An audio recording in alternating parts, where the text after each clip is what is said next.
Welcome. Thank you guys for spending your afternoon with us. Hopefully we can get through this content. This is the first time that we've done this session virtually, so it's always hard to gauge how many questions you guys might have, so we're hoping to get you through this in an hour. Thank you for sharing a little bit of your afternoon with us. We're going to talk about rulemaking today, policies, decision-making, rulemaking, how your board of directors sort of goes about making decisions for your community. There are also other ways that decisions get facilitated, not just your board of directors. You may have a transitional advisory committee, you may have an architectural review committee, you may have other different bodies of individuals that help make decisions or help make recommendations for your board of directors. So we're going to talk a little bit about what that process looks like for a community and share some tips for how to make that process as efficient as possible. So today we're going to go over some board basics. We're going to do a refresher for those of you who may have previously attended our 101 course. Some of this is going to be a little bit of a repeat, but it helps to set the stage for some of what we're going to talk about. We're also going to talk about what types of decisions the board may potentially face, approaches to how to adopt policies and rules and regulations, sometimes when you have to prepare amendments.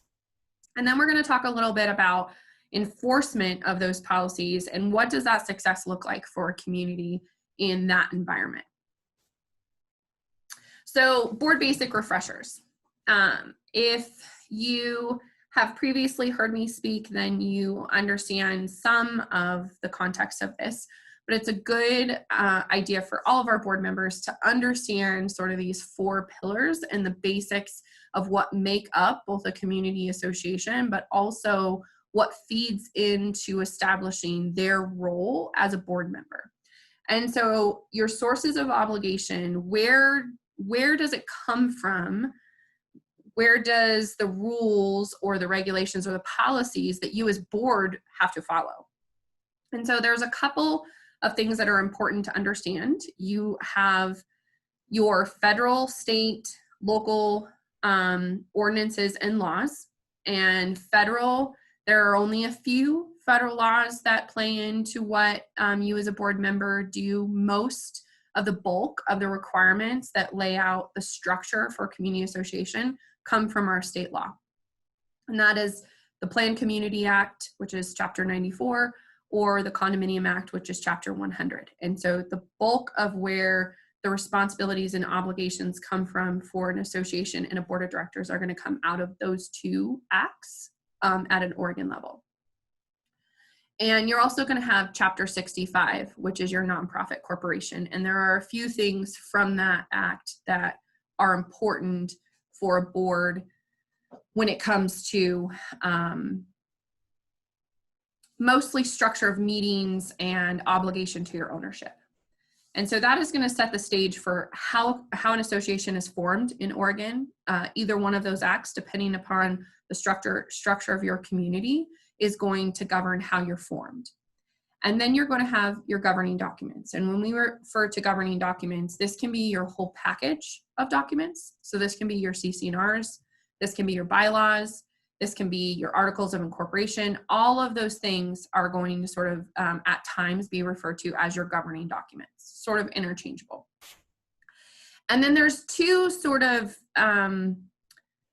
important within the context of how we talk about how we as a company interface with you as a community, but also when we talk about in context of things that may come up from your owner. So occasionally there's going to be some requirements in your governing documents regarding lender requirements. And mostly that's going to be in condominiums, insurance tracking, various other things that may come up. So there may be some specific obligations that are found regarding lender requirements. And then there may be some specific obligations that professionally, our staff sort of adheres to both at a national level and a state level. And so these are the areas that we constantly revisit to make sure, are we making recommendations for your board and for your community that are in line with these obligations? And are we helping to guide the board appropriately in step with where these come from? It's important to understand your document hierarchy, and especially when we talk about this in the context of making rules. This comes up really frequently when we talk about documents that might be silent in certain areas. How do you remedy that? Understanding the hierarchy is critical to knowing how you resolve adopting that rule. So for example, your federal laws in most instances are always going to trump your state statutes and then your individual community documents. The federal rules that are most applicable to community association, there's only a handful of them. You have the fair housing regulations that communities are responsible for. You have the Freedom to Fly a Flag Act that associations are responsible to adhere to. You also have a lovely rule called OTARD, which is regarding satellite dishes and over-the-air transmission of televisions. That puts in place sort of the right for an individual to have access to satellite dishes and puts some parameters around what rules associations can adopt. And then you have, from there, it's your state statutes. So there's not a lot that governs associations at a federal level. It's mostly sort of overarching national level, but the structure of a community is really governed from the state. And then you have your articles of incorporation, your governing documents or CC&Rs, your bylaws, your guidelines, and then your policies and rules. So when we talk about this hierarchy, what's important to understand within the context of rulemaking is that you can't have something lower on this hierarchy list that conflicts with one of the state statutes or the federal statutes. We can't create a policy that is in conflict with something that has a greater precedence for your community. So we'll always start with, when an issue comes up, we always start with looking at what your documents say or where your documents might be silent, and then we can make the recommendation on what might solve that. But this hierarchy is important to understand. And a couple of commonly used terms that are always a good little refresher. Your articles of incorporation is what incorporates you as a corporation here in Oregon. So we do have a handful of communities that were formed back in the late 70s and early 80s, and they may not be incorporated, but the vast majority of community associations are incorporated nonprofits in Oregon. And that article of incorporation sometimes can be a lengthy document, or it can be a very simple one-page document that sets the stage for the name, the registered agent information for a community. Occasionally, you'll see in some older articles of incorporation, you may see provisions that talk about how many board members or when they're having meetings. Some of those documents sort of took a more corporate stance and have more information. But your articles of incorporation is what forms the entity. And then you have your plat. That's generally either your condo plat or your planned community plat that lays out your lots or your units. That sometimes can have some notes on there on who's responsible for what pieces of the community. And then you have your CC&Rs or declaration. You may see us use those words interchangeably depending upon the attorney that drafted them and what they call them. And then you have your bylaws. The difference between your CC&Rs and your bylaws is that your CC&Rs are generally going to lay out the powers, rights, obligations of both the association and the owners. And your bylaws are generally going to take care of the business issues. They're going to lay out how frequently you're meeting, where the meetings need to be held, what the notice requirements are for the meetings, how your elections are conducted.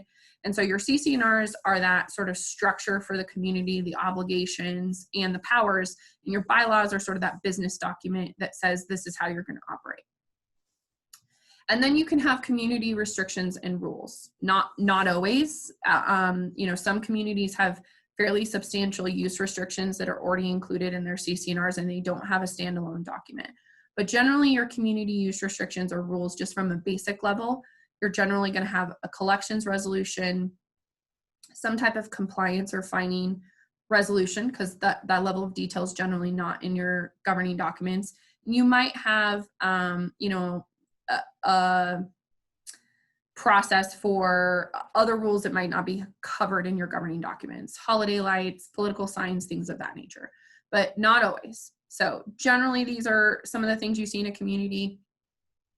And then when we talk about you as a board member, indemnification is something that is always important to understand as a board member, because there's some pretty lengthy lists of things that you will do for your community. And it's important to know that in carrying out that duty, there is some protections for you as a board member. And so the slide that's up on the screen now lays out both what your duty is to the organization. And as long as you carry out your duty to the organization in the manner laid out, you're carrying, moving forward with decisions in good faith, that you are using your experts and relying on their information when you're making decisions, and you're not operating from a place of conflict of interest, then you have what is called directors and officers insurance. That directors and officers insurance indemnifies you as a board member and defends you if something comes up, and makes sure that if you make a decision that a community member or an individual may not agree with, and they take action against the association, you're protected as an individual board member. We'd have a hard time recruiting volunteers to give their time to associations if they were potentially personally liable for what takes place. So as long as you follow these rules, as long as you remember that you act as a board, not as an individual,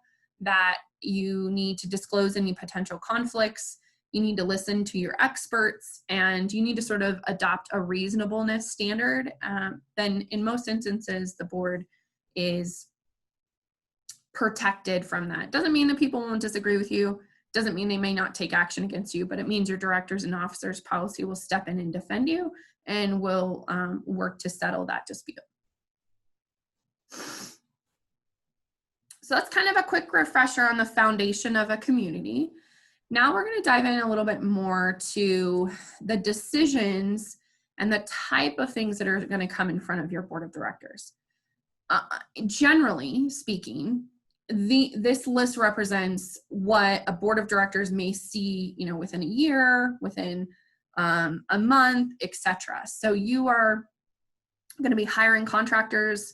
You're going to be approving those contracts on a regular basis, whether it's annually, one-off type of jobs, whether it's replacing your roads or hiring a landscaper, hiring a window washer or gutter cleaner. The decision for hiring a vendor and engaging that individual is made from the board. We as your management company will supply you with the information to make that decision. So we're going to bring you the proposals, we're going to bring you the bids, we're going to bring you specifications on how that work may happen. But the decision to hire them and engage them and ultimately to sign a contract is going to be made by the board of directors. The board of directors is going to set the budget annually, and that is going to lay the foundation for how you move through the year to make those decisions, how much money you have to spend in landscaping, how much money you may have to do special projects throughout the year. But setting the budget is a board decision. Most of you are probably moving through this process with us right now if you haven't already. Budget drafts are going out, meetings are happening, and all the budgets have to be approved by December 1st in order to get that out to your ownership within the required time. Board of directors approves all policies. You may have a committee that you form to review them and make recommendations, but ultimately, again, power of the board of directors to approve policy and make decisions. You're going to set the guardrails for collections. Sometimes there's a misconception as to, does the board have to approve every piece of action that takes place with an owner regarding the collection of assessments?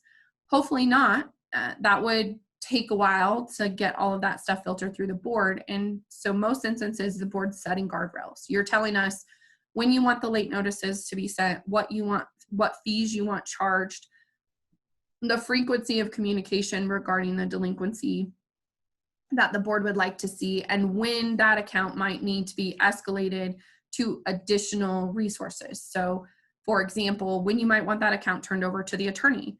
Some communities have a pretty high assessment, and so 90 days of not paying that assessment could mean potentially that that owner is a couple $1,000s behind.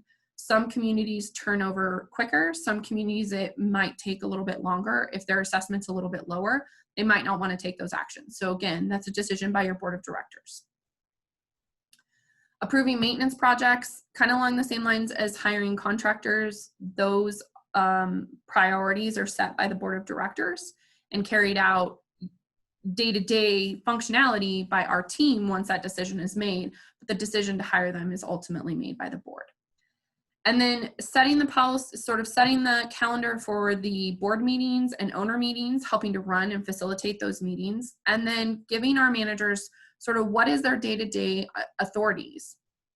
If the board wants to be involved in, say, writing off late fees for an owner's account, sometimes they provide our manager with a certain threshold to say if the owner's never been late before and they've brought the account current, go ahead and waive the late fee this one time. So some of those authorities can be granted to the manager, but they're always done with really specific guardrails.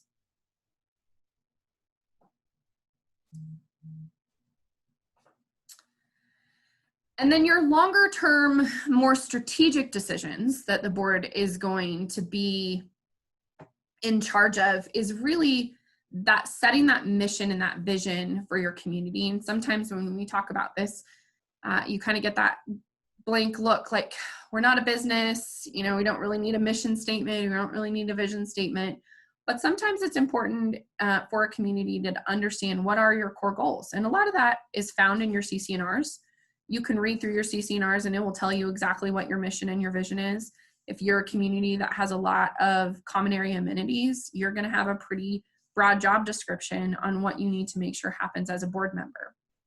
If you're a community who really doesn't have a lot of common assets and it's more, compliance and engagement of the community, you may have a much shorter job description, but understanding what your core mission is as a community is important, because then when things come up, it's really easy for your board to say, that's not our issue. If, for example, your streets are not private, they're publicly owned, and there's concerns with the maintenance of the streets, that needs to be directed to the city or the municipality. We can help facilitate that. We can certainly, engage the city in those conversations. Doesn't necessarily mean the board has to take on the task of making sure that some of that gets done.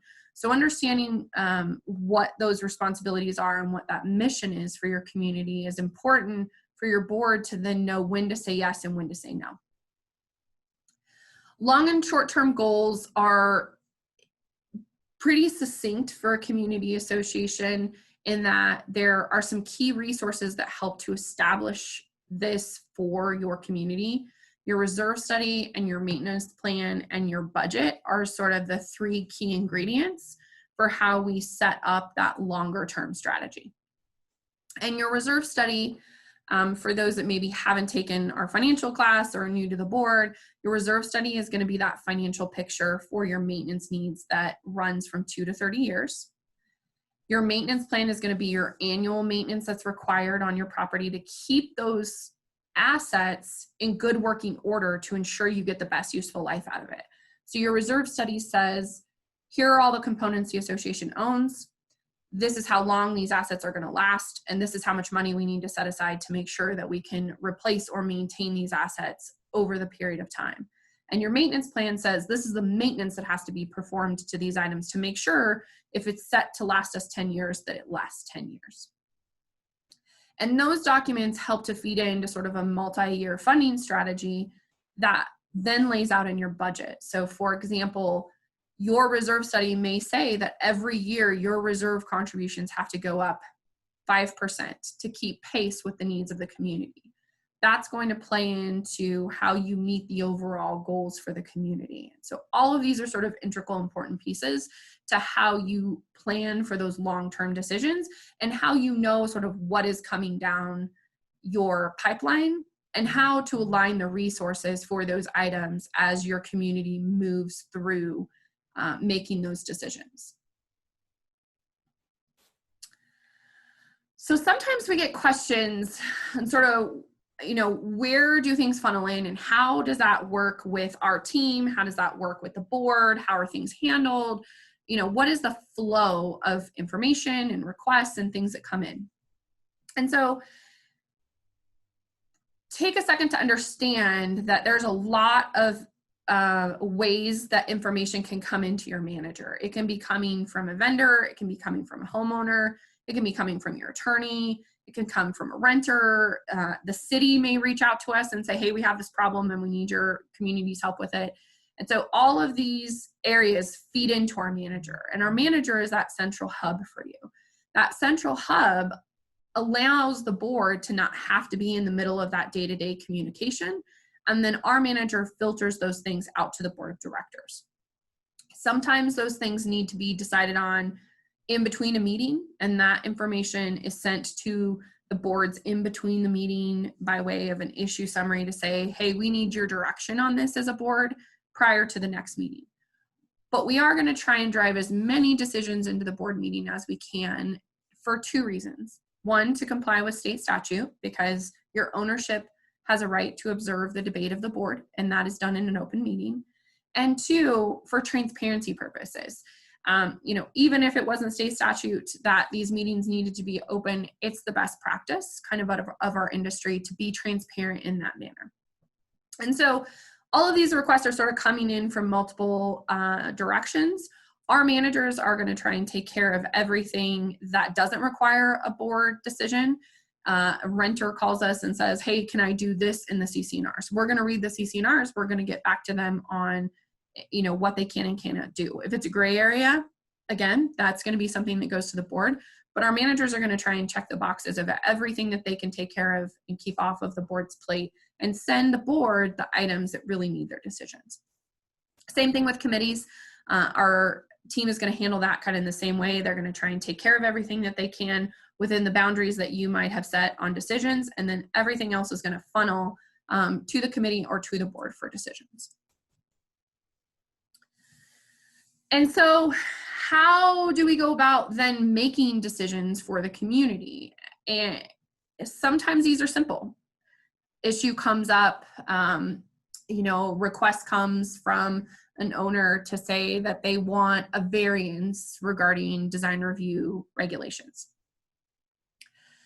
The first place to start with these types of requests, whether it's I want a variance or we need a new policy on something, or we'd like the board to form a events committee and we want to start throwing parties in our park, as long as they're under 50 people. All of this sort of starts with the scope of the authority. So back to understanding where you go as a board member to know, do we have the right, can we make this decision? Do we have the power to make this decision? And your CC&Rs and your bylaws are going to lay that out. They're going to tell you as a board member what your powers and obligations are.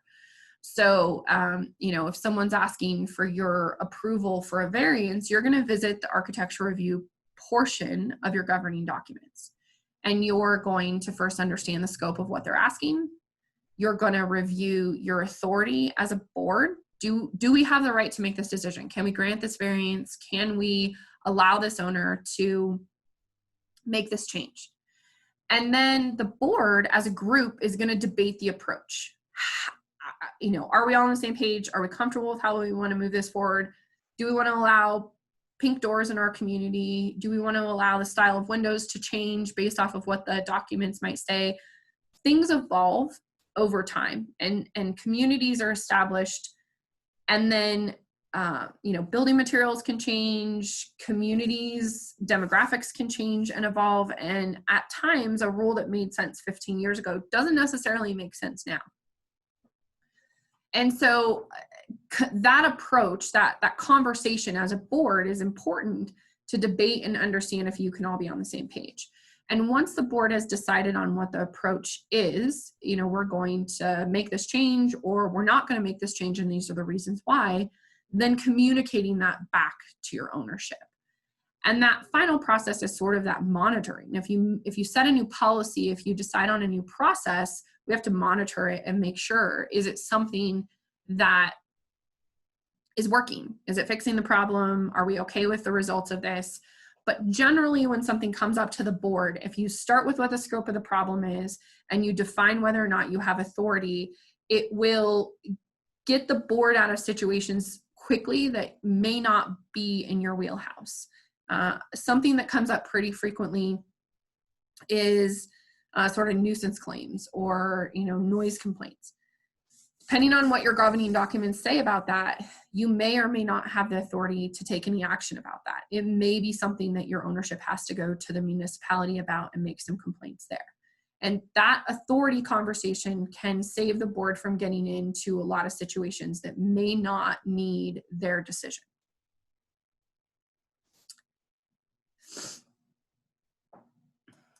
So, issue comes up, board decides we need a new policy on this, or we need to write a resolution, we need to make this clear, our governing documents are a little silent or they're unclear. How do you go about then creating a policy, a rule, or resolution?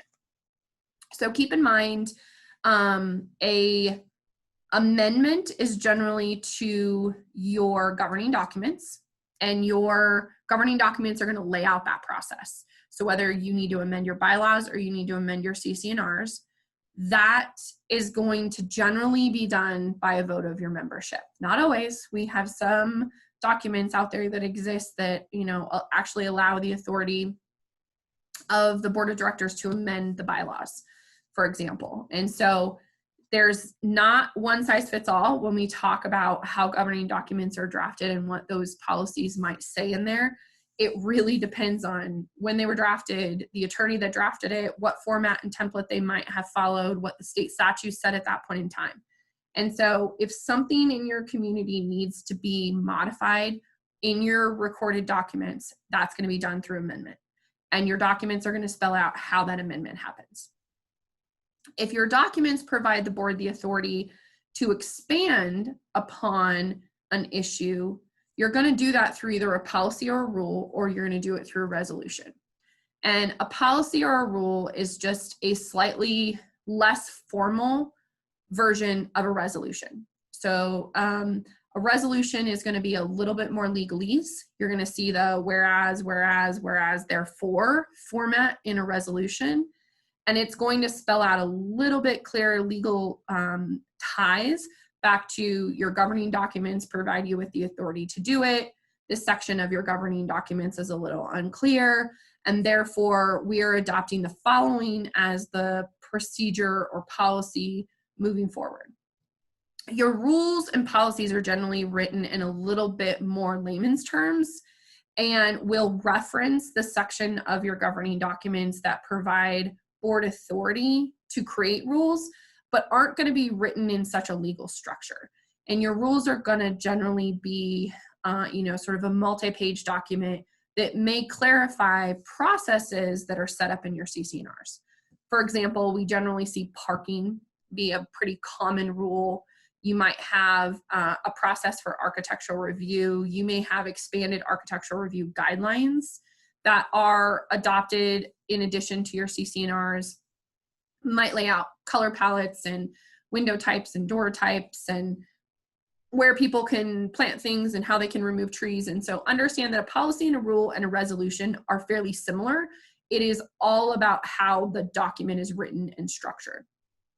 Generally, resolutions, you're going to see common resolutions such as electronic communication, collections policies, and enforcement and fine policies are going to be drafted more from a legal resolution format. And design guidelines and general rules are going to be in a little bit more layman's terms because you want your owners to understand what they have to comply with. So as a board, if you want to develop these, how do you go about doing this? And this is a format that is really kind of after, years of working our way through this and working with communities, it's important that the board do this in a transparent fashion. And so if you have items that you need to develop rules around, this is kind of a tried and true process to follow. Issues presented to the board, again, those issues can come from a lot of sources and come from a committee, come from a homeowner, can be something that the manager brings forward. Sometimes we get a lot of pushback on certain issues that just maybe seem clear in the CC&Rs, but the ownership doesn't quite look at it that same way. back to that decision-making process. You've looked at the scope, you've determined your authority, you've got your approach, and you've said, our approach is going to be, we're going to develop a rule to this. And from there, the board can do a couple of things. You can delegate it to a committee. You can ask the manager to bring you back some recommendations. And, the board can also develop that policy. We always recommend, once the board gets sort of the preliminary language, that you have your attorney look at it.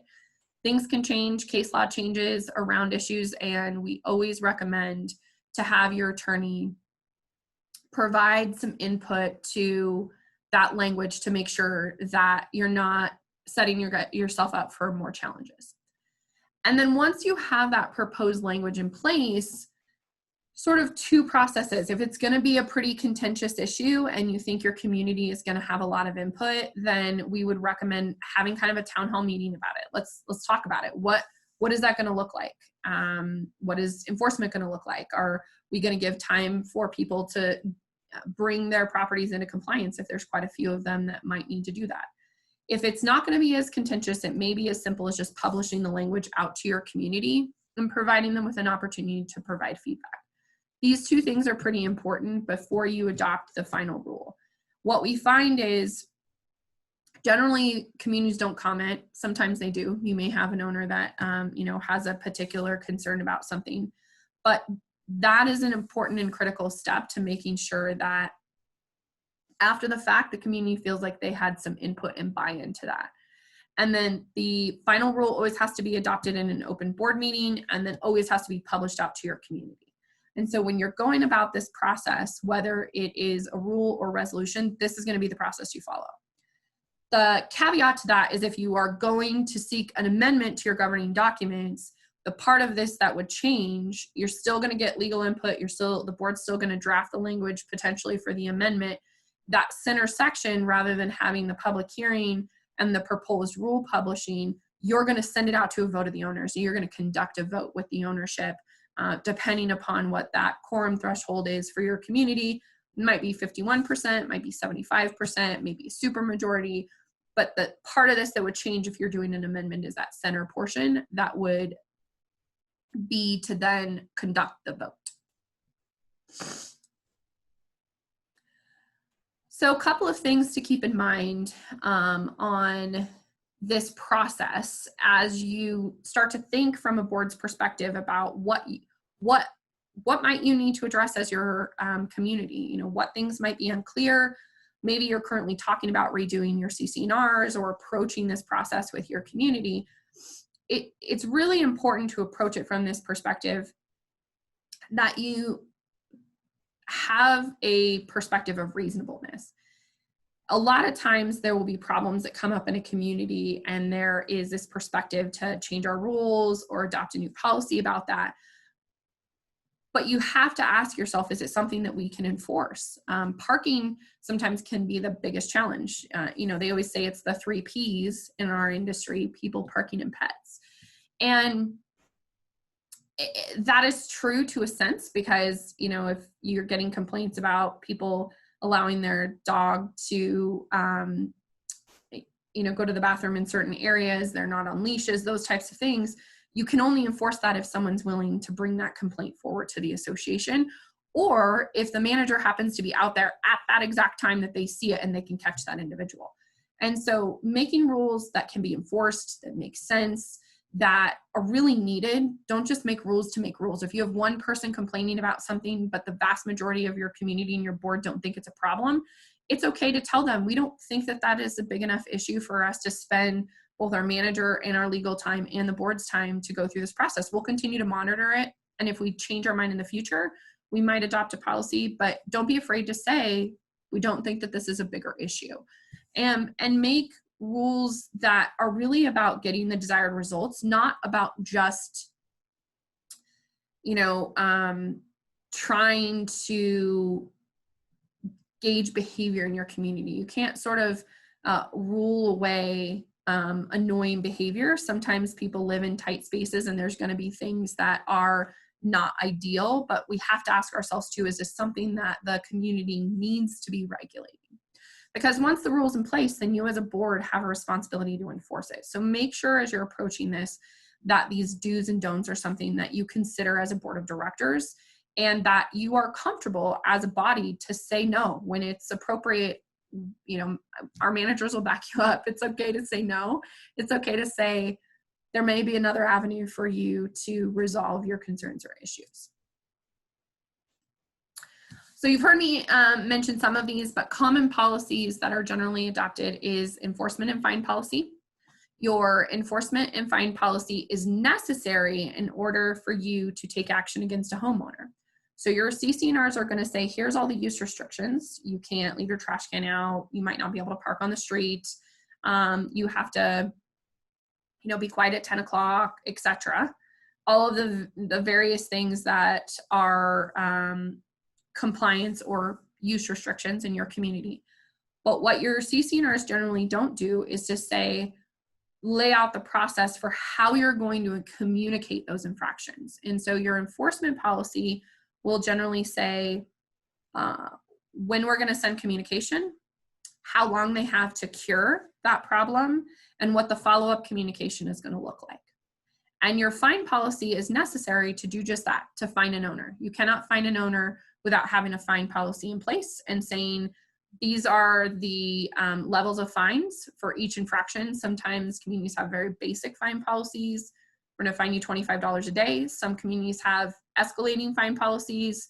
Some communities have fine policies that have much higher fines for sort of more egregious infractions. And so you have to have those two things in order to be sending compliance letters and in order to be fining owners. Those two things have to exist. Same with your collections policy. Your CC&Rs are going to lay a framework and a foundation for carrying out the collections for your community. But you have to have a policy in place that says what type of late fees you're going to charge, what type of interest you may charge, what happens over certain periods of time if the account remains delinquent, what actions the board's going to take. Those are two important policies. Hearing policies, this can be a little more simple policy or rule. If an owner is informed that they are in violation of the CC&Rs, they have a right to a hearing. And most of the time, owners don't ask for this, but understanding as a board that it could come up. If you send notice to an owner that they're in violation and they either disagree with you or they want a variance, they can request a hearing. Most communities have their board of directors operate as a hearings committee, but sometimes you may not want that. You may want a separate committee to do that. And that hearings policy lays out the process for that. Most of the hearings that we conduct are generally regarding design review. That tends to be where people challenge either the rules or the process. They want to, build something that may not be allowed. They want to change those provisions. And so most of the hearings that we conduct are generally around design review issues. And so in those instances, the board, it can make sense for them to operate as the hearings committee, because your design review committee is generally a separate body of individuals that's made that decision. So if they're challenging that decision by that committee, it can make sense for that to come up to the board and for the board to hear that hearing or appeal. Common area usage policies. This can be if you have a clubhouse or a park or a pool. What are the rules for that common area? And if an owner wants to use it for private use, is there a process? And then your design guidelines. Your design guidelines are going to lay out specific processes for painting, landscape modifications, things of that nature. So now how do we go about enforcing? And this is, for each community, can be done in a slightly different way. But most of the time it's going to start with an inspection of some sort, whether that's through most of our contracts have sort of regular inspections set up, whether it's weekly, twice a month, or monthly. Those inspections are going to then follow with communication to the owner, letters, emails, phone calls. It depends on what it is that we see when we're out there. And then each of those things are going to have sort of a follow-up process to it. So our system tracks these things, and sometimes results in fines for the owners when things aren't taken care of. And so this is generally going to be the process. Once the policy is adopted, once the rules in place, this is then going to be the sort of follow-up process to that. When the board needs to get involved is really that process of when a hearing is requested, when fines, are asked to be removed, or when an attorney gets involved, because our managers don't respond to attorneys. Attorneys talk to attorneys. So we'll get the board involved and get their approval to sort of engage their legal counsel. And as I mentioned before, all owners are afforded a due process. This is actually in the Oregon statutes. And so when we send out even a compliance notice, a basic courtesy notice, all owners are afforded a due process. That means that we treat them all the same, we treat them all fairly, and we make sure that every owner understands what the process is for resolving that issue.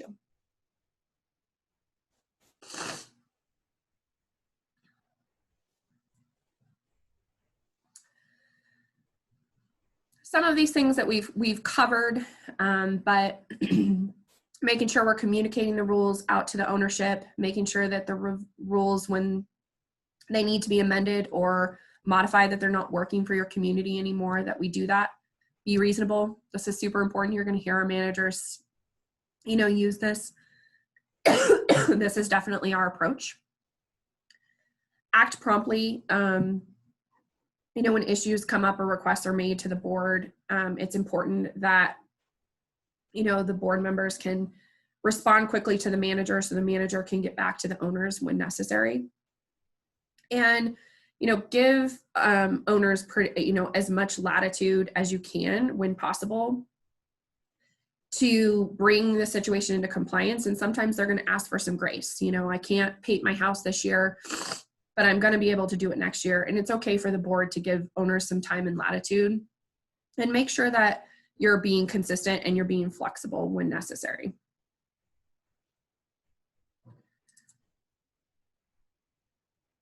So design review process. The design review process is kind of its own little animal in a community. And it can be a lot of things. It can be called DRC, ARC, ACC, ADC, DRC. I mean, there are a lot of them, and it just depends on the acronym that's in your particular community guidelines. And the general approach to it is that you have a set of design for your community that needs to be consistent. And so your ownership, it's a separate set of rules that your community has to follow and that your board governs, and you generally have a separate committee that helps you carry that out. So this is a very basic process on how this is carried out. You have a homeowner complete an application. Our office generally receives that application. That application is sent to the committee reviews it, the results are then sent back to the homeowner.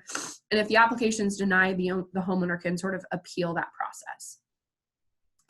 And that process is pretty consistent across our communities. And so, thank you. The caveat to that, the difference between how those processes are carried out has a lot to do with how your policies are adopted. So some communities may have new homes being built, and so the requirements for your design guidelines may be extensive. Others, your whole community may already be established and built, and you're dealing with landscape requests and things of that nature. So as a board member, you should really understand your design guidelines, and you should understand those provisions and what that process looks like. But most of our communities do have a separate committee that help to oversee that process. And as managers, we're pretty actively involved in making those recommendations to your committee and to your board to help guide that process.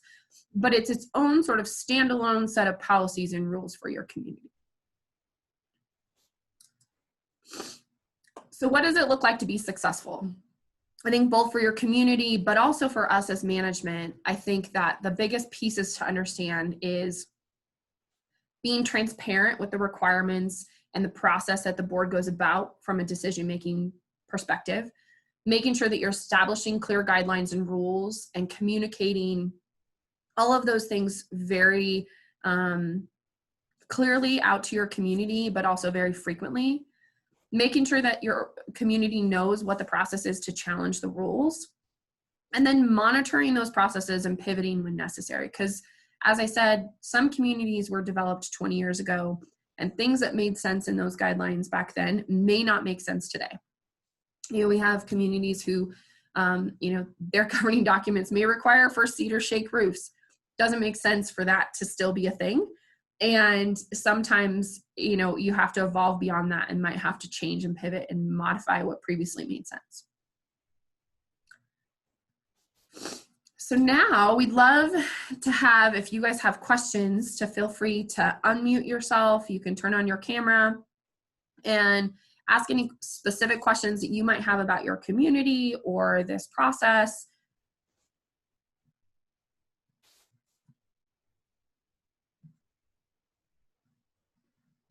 Katie, I'll ask a question. You mentioned early on in the hierarchy of rules, federal statutes being the top, you mentioned a right to display a flag. Is there also a right in communities to display political signs during election time?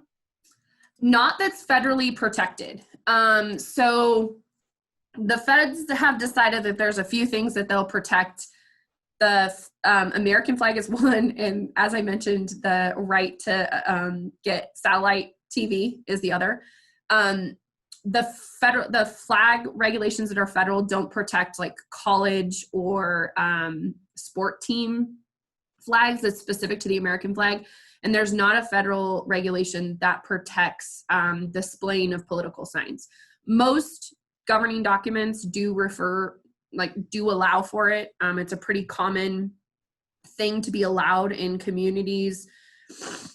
Part of the distinction right now is some of these signs that are being placed up that may not be directly political.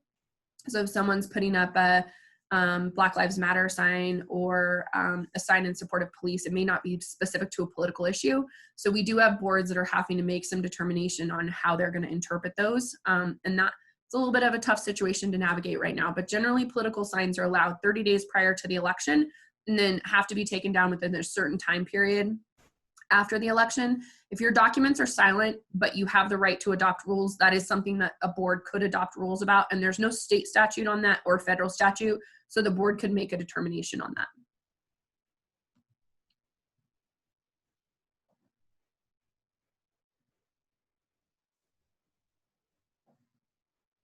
Any other questions?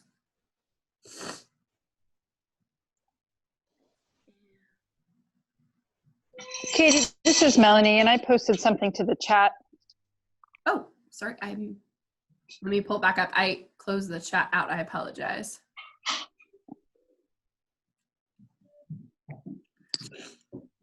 Oh, Melanie, welcome. Yeah. I saw your email question earlier as well. Yeah. I will say this is something that is new in navigating.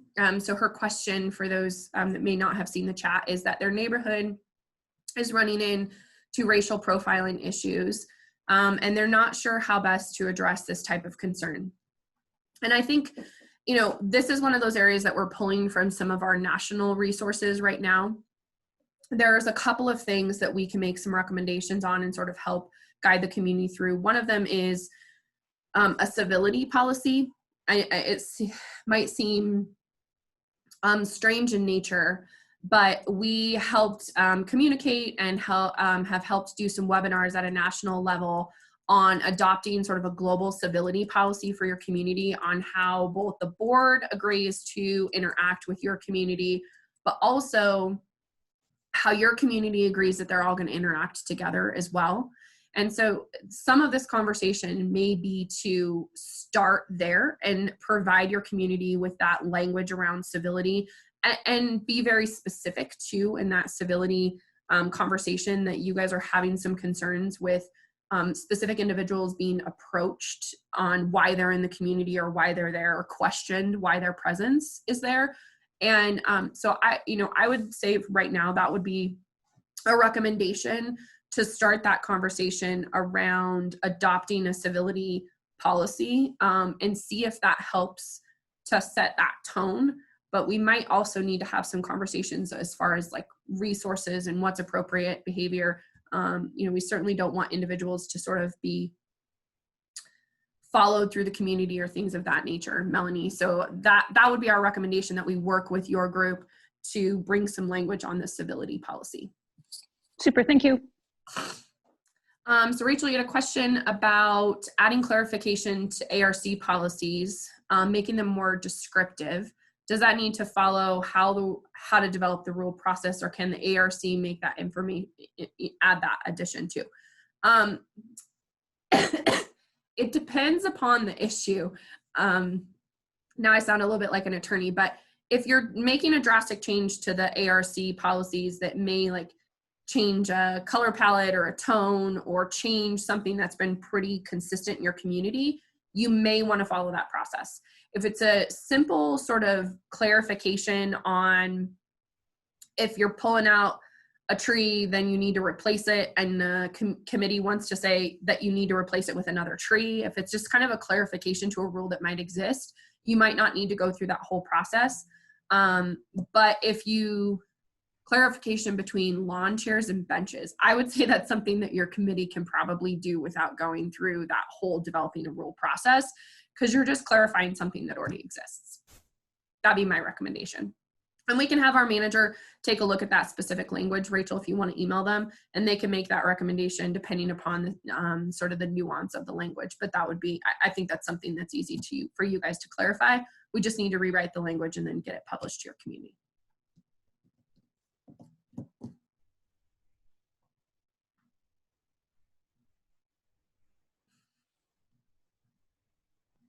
Any other questions?